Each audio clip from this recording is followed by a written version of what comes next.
Hello, ladies and gentlemen. Welcome back to Wreck and Rule. My name is Brian. Today, we're going to take a look at a new segment that we're going to call Brian's Jankyard to give you guys some background about me as a player for pretty much any game that I play. I do tend to prefer to play things that are a little bit off the wall, a little bit outside the meta, things that you're not likely to see other people playing. I don't like playing a list that somebody else has developed. I don't like to play mirror matches. You know, if I'm playing Insecticons, playing into another player playing Insecticons, that sounds like it is kind of just a nightmare waiting to happen. So every now and then I'll hit you guys up with kind of an oddball type of list that I've been tweaking and developing. This is not something that I'm saying is amazing. This is not something that I recommend that you take to a case tournament or to, you know, if you're going to PAX and you want to do well at an event there.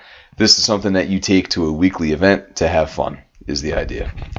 So today, our first list that we're going to take a look at is going to be Cliffjumper, Mirage, and Thundercracker. Now, the question that I'm sure that people will ask will be who to use if you do not have Cliffjumper, seeing how he was in the convention exclusive pack and he's hard to find. I was looking that over, trying to figure out good options, and I first went to Slipstream, but then the problem is again the same thing in that they come in that same pack and it is hard to find. I think the only real viable option here might be Shrapnel, but if you do that, you change up entirely how the deck works. So my advice to you is, grab one of the blank index cards that you get every time that you open a pack, draw yourself a quick Cliffjumper, and just proxy that and go for it that way. Let's take a look at the characters and kind of why they are being used in this deck. So first up, Cliffjumper, quite honestly, is only in the deck to be a card draw engine. His attack at 5 isn't bad. Health at 12 is pretty good. Defensive 2 is average. What we're using him for is going to be his car mode ability. He is basically going to sit in car mode the entire game unless things have gone... if you lose Mirage, then yeah, sure, flip him into robot mode. Or if there's some reason why you don't want him in car mode, maybe you have somebody else who is playing as Thundercracker, you don't want to take that damage. But the idea is every time Mirage is flipping from car mode to robot mode, which will hopefully be fairly often, you get to draw a card. And that's basically why Cliffjumper is there. He is the person that I attack with first every single time. I will attack and dangle him out there as much as I can. I want him to take the damage. I want him to die first. I want Mirage and I want Thundercracker alive into the late game as long as possible. Like we said, if you do lose Mirage and if Mirage is in car mode when he dies, getting that extra +1 is not terrible. But again, he's sort of the... Early on, he's important to get cards, but he becomes less important later. Mirage is here. He is mostly here for his car mode ability, so that when you flip into it, you can play an action for free. You kind of want to use that whenever possible to power up Thundercracker. We'll talk about that soon. His robot mode ability, trying to get those 3 whites when you attack, in all honesty, is probably a little bit of a trap. I don't think it's necessarily something that you should be building toward, but I think that those moments where it does happen, you should be happy when it does happen. I'll be honest with you, the deck that I'll be using is probably leaning a little bit too heavy into those white pips. I should probably change some of them up into blue cards instead, but we'll talk about those possibilities a little bit later in this episode. 5 attack, again, not terrible, but not amazing. He is basically there to cheat out to get those free actions. Okay. Thundercracker is kind of the hammer in the list. So his jet mode ability is great. When you flip into it, you do 2 damage to a melee enemy. As I've said before, and if you listen to the the podcast that Scott from Vector Sigma and then Vin from Random's Thoughts that they do together. A lot of stuff out there that is scary is melee. So flipping into that mode gets you some free damage. Can't go wrong with that. His robot mode ability is kind of what we're actually building towards, though. When you play an action, he gets +1 till the end of the turn, and that is cumulative. So the more actions that you are playing, the more that you are buffing up Thundercracker. 5 attack as a starting point is, decent. However, it is very easy to start to get him up towards those like double digits, or even 15, 16-ish. If you get some good flips and you see some good actions during that time. And if you're lucky with some brainstorms along the way. So the big downside with Thundercracker is that 1 defense. He is going to eat a lot of damage if you dangle him out there. So you do have to be mindful of that. I typically end up trying to attack with him last because A, I'll have a chance to kind of build up some actions in hand before that happens. And then B, I don't want him to be my first character to die. If that does happen, the chances of me winning the game are probably pretty low. Let's take a look now at some of the cards that are in the deck. So we have Grenade Launcher. So Grenade Launcher is there just to get burst damage, and that's it. You guys know what it does. It's great. If your deck is doing damage, you probably have 3 of it in there. Energon X. So especially the 2 cars will frequently have damage on them. And the idea is with some of the other cards that we'll be playing, like Turbo Boosters and Start Your Engines, you'll be able to untap them after they've received that damage. So throwing the axe onto them, they'll probably have some damage. It's a good idea. This, I think, is also one of the rare occasions where you want to really see that Mirage double activation. You get the axe onto him, and he's got that 8 base attack in robot mode. That is pretty good. The Pierce 2 doesn't really do a whole bunch, but it's not terrible. We'll take it. And against maybe higher defense decks, could also be a good thing. Force Field is there to keep our characters alive as long as possible. If you see it, you probably want to put it onto Thundercracker ASAP. Next best option would probably be Mirage. Every now and then, maybe on Cliffjumper, if you intend to dangle him out there and he's about to take a really heavy hit. It has a white pip, so it does also help us with Mirage's ability, but again, we're not really trying too hard to trigger that. Databank is utility. It's white. And the idea is that it allows you more cards that you draw when you start your turn. I like to get this out early. I want to try to get as many cards in hand as I can to give me a lot of options with Thundercracker to power him up. I especially want to see Brainstorms, Leap into Battles, things like that. I want to have them in hand. It's also helpful to draw into weapons. We are, at this stage, only using grenade launchers and axes. So to make sure that you have one of those 2 in hand, it's pretty helpful. Turbo Boosters, as we said, is there so that you can dangle out Cliffjumper, let him soak up some damage, put this back onto Cliffjumper, get him to untap, and then, hey, depending how the game is going, maybe you just attack with him again. Maybe you try to keep Mirage and Thundercracker in the game a little bit longer. It is also a way that you could throw Mirage out there, dangle him back if Cliffjumper is looking like he's in that area where he could die, but it's not quite like, he's not going to die from a plasma burst or something like that. It could be used to dangle out Mirage as well. Debilitating Crystal is there because we do not want to see force fields on the characters that you're attacking. It's there to bounce it back. Could also bounce back weapons that are scary like Energon Axe.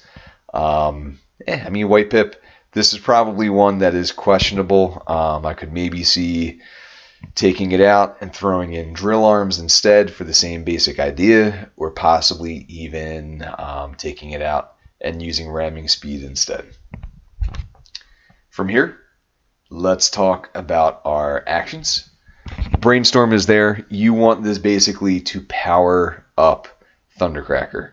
So the more actions you get to play, the better. If you have Brainstorm and you have 2 more actions in hand, Thundercracker goes from 5 as his base attack to 8 as his base attack before you start worrying about weapons or, leap into battles or anything else like that. So Brainstorm is something that I'm fishing for. I definitely want to see it in this deck.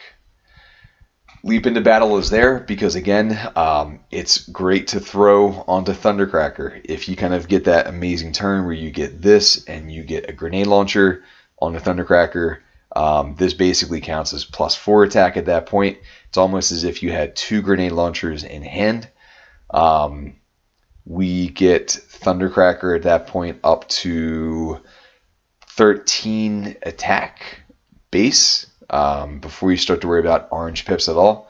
So yeah, it's great to have. You want to have it. You want to use it on Thundercracker. Rapid conversion is here because it is a good way to either flip Thundercracker to jet mode to put 2 damage onto a melee character to maybe finish them off. It's also there because you can flip Mirage into car mode, and in that process, when you flip him into car mode, you then get to play another action. So this is another way that you kind of cheat more actions out there to power up Thundercracker in robot mode. Along those same lines, Rollout is there for a similar reason, to get Thundercracker or Mirage into their vehicle modes to kind of get some more utility from them. You do have to be a little bit careful when you play this, because if you have Thundercracker in robot mode, it will bump him back down into jet mode. So you have to be careful about your timing. This list does really have some important timing triggers, and you do have to pay attention to them. If you guys have seen any of the videos where I play this list, there's usually a couple moments where I could have played it in a smarter order than the way that I did. Start Your Engines is there as another way to untap Cliffjumper or Mirage, and on top of that, it is another way to get Mirage into car mode from his robot mode so that you can cheat out another action. So again, this is yet another way that you could power up Thundercracker in that way. Incoming Transmission is there for the card draw. If I don't like what I see in my hand, I want to try to fish for grenade launchers or axes, or for leap into battle or brainstorms. Any of those, if I don't have them, I would like to see them.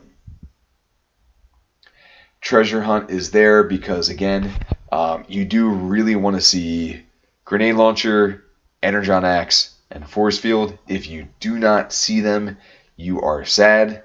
So this is there in case you are not seeing them. Zap is another card that's there. This is one that is maybe swappable for something different, but it's there to either ping a damage onto somebody to kill them if they are near death. It is also there as some anti-shrapnel tech, just to kind of like lower the amount of attacks that we have to do to him in order to kill him. Shrapnel, I think, is really scary for 3 character decks that are not swinging out for insane amounts of damage all the time. In this deck, Shrapnel, his ability to sack another Insecticon in order to tap down a character, that could definitely be bad. From here, I want to talk about cards that you could maybe swap in. So Datapad is one. It's there. The card draw is great. You don't have to put a card from your hand on top of the deck if you don't want to. But, you know, if you have a lot of equipment already and you don't need a card like Treasure Hunt, this could maybe be a way to bump up your attack a little bit more. It's also a white pip, but I kind of already feel that I might have too many utilities as it is. So right now it is not in the deck. Next possibility is Primary Laser. That +2 just kind of static offensive boost isn't amazing, but it's pretty good. This is one that I often feel like I could throw into a deck, but it's also one that usually I end up not going with. Hovercraft is good. So the cars are both ranged attackers in their robot mode. Thundercracker is ranged attack in both modes. So getting some like free pings of damage out there is always good. I do feel like this list could use more weapons. So this is one that will probably eventually find its way into one of the different iterations of this deck. In a similar way, drill arms is another possibility. I like this to get rid of armor, whether it is a force field or it's reinforced plating in a heavy blue deck. So the +1 attack is decent, I'll take it, but it's more there just to knock armor off to try to swing out for a little bit more damage, especially with a character like Thundercracker who can quickly jump up to pretty ridiculous amounts of damage if you have the right cards in your hand. Taking a look now at actions that we could throw in there, Plasma Burst is a possibility. It's good because it's more damage that you're doing with Thundercracker if you're trying to buff him up. It's another way that Mirage can flip into car mode, throw this out there as a free action for 2 damage, hopefully kill something off, or if you think you have enough damage to set up the kill, do this first, then do your attack and get the kill. It's also there.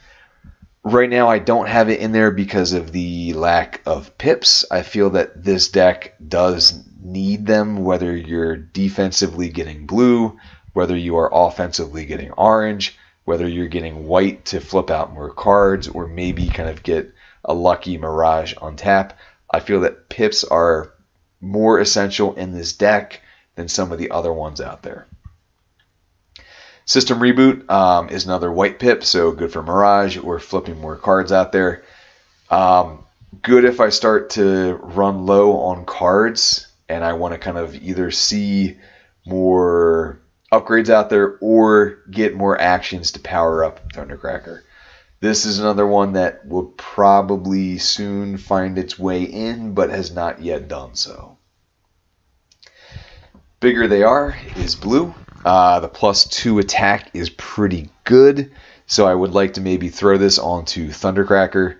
The Pierce 4 could also be pretty good in some of the heavier blue decks that we're starting to see pop up, like Rare Prime and Nemesis.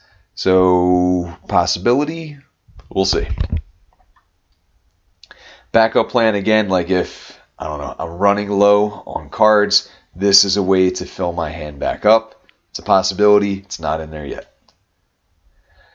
Swap missions, I like this because I typically find that Mirage on his own, unless I bump him up with an axe or a grenade launcher, he's not really doing a lot. So if I could maybe attack with Thundercracker, and then after that attack has occurred, my next turn, play this card, untap Thundercracker, tap Mirage or Cliffjumper, it could give me 2 heavy swings out there with Thundercracker.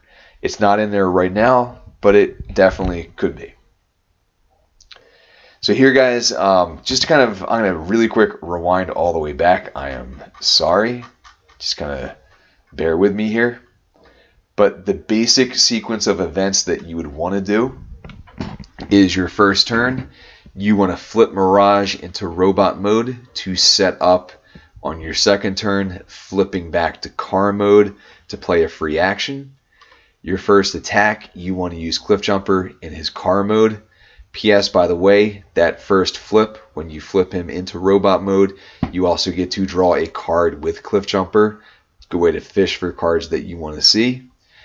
Second attack is probably going to be with Mirage unless you have some really good cards in there to power up Thundercracker and you think you could kill off a fairly dangerous character at that point.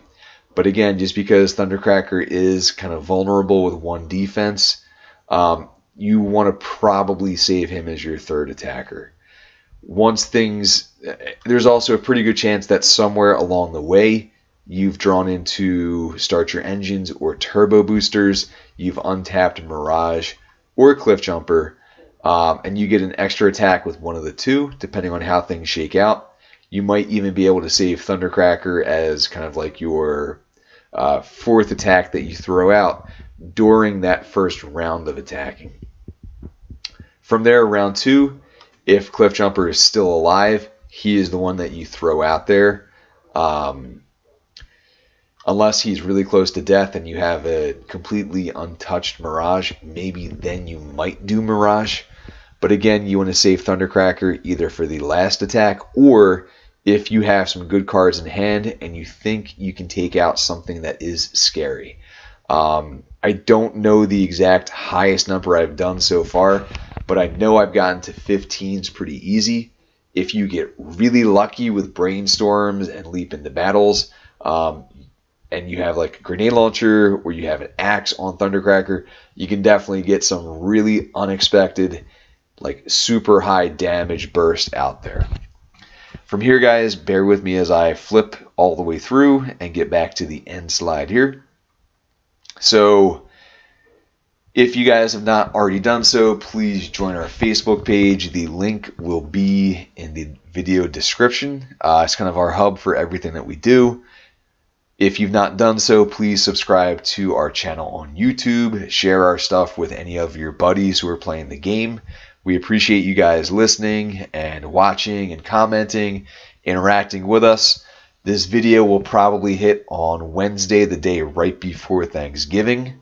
Chances are that Joe and I will probably be getting together on Saturday to record a few more videos and maybe possibly do a live stream. So that's it for today. Again, guys, thank you. If you try this out, let me know how it goes. It's a lot of fun. You do have to really think quite a bit, though. So you need your brain switched on. This is not a great deck to play if you've had a long day at work and your brain is, starting to go into sleep mode. My brain right now is starting to go into sleep mode, so I will finally shut up. Have a good night, guys, till all are one.